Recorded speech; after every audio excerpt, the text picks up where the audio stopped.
Hi, everybody, it's Tim, and this is What I Saw When I Saw The Godfather. How do you know you've seen this movie too many times? I think it's when you're flipping through the channels, you're trying to find the ball game, and you see that a channel is showing the movie The Godfather, and you say to yourself, I'm just going to see where they are in the movie.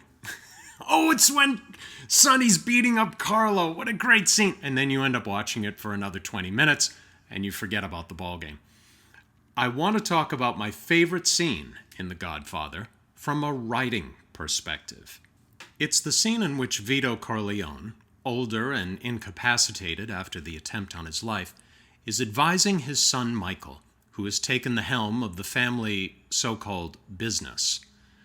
In a rare moment of heartfelt candor, Vito tells Michael that what he always wanted for him was for Michael to become, in the legitimate world, one of the people who holds the strings.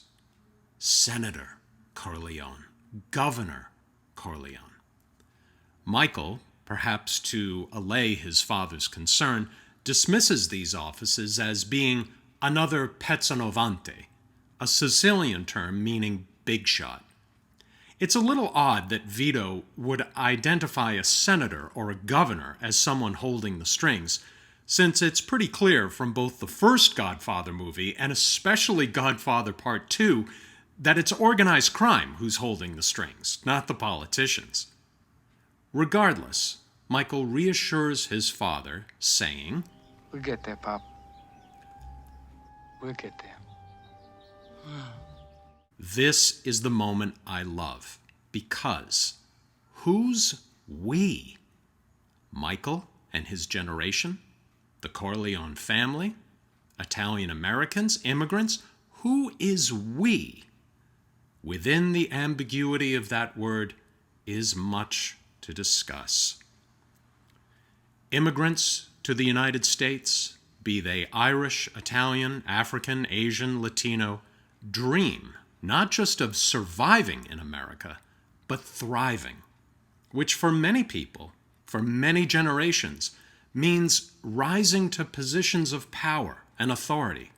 A police officer, a doctor, an attorney, a mayor, a governor, a senator, and for those children born in the United States, president. We'll get there. That, in one sentence, is the American dream. The constant journey to form a more perfect union, to steer our wagons toward a new frontier, to reach the promised land. Now, Michael is no fool. He doesn't tell his father, I'll get there, Pop. Michael clearly doesn't want to be a senator. Why become a senator when you can buy one or blackmail one? Michael's use of we is at once affirming and yet vague and unresolved. It's worth noting, too, that Vito Corleone himself makes a rather slippery use of the word we much earlier in the film, when he tells his adopted son, Tom Hayden, we're not murderers, in spite of what this undertaker says.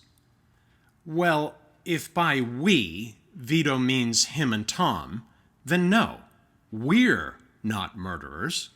But Vito himself most definitely is a murderer. As we find out, he murdered the man who killed his mother, and he murdered Don Fanucci. And those are the two we know about.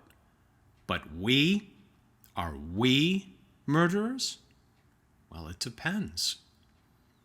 I've heard that when author Mario Puzo wanted to put words in the mouth of Vito Corleone, he just imagined what his own mother would say. My mother was not Italian, but she was the grandchild of Irish immigrants, and she used to tell me, don't just listen to what people say, listen to what they don't say. I think Don Corleone would have approved of that. Thanks for watching, and we'll see you next time.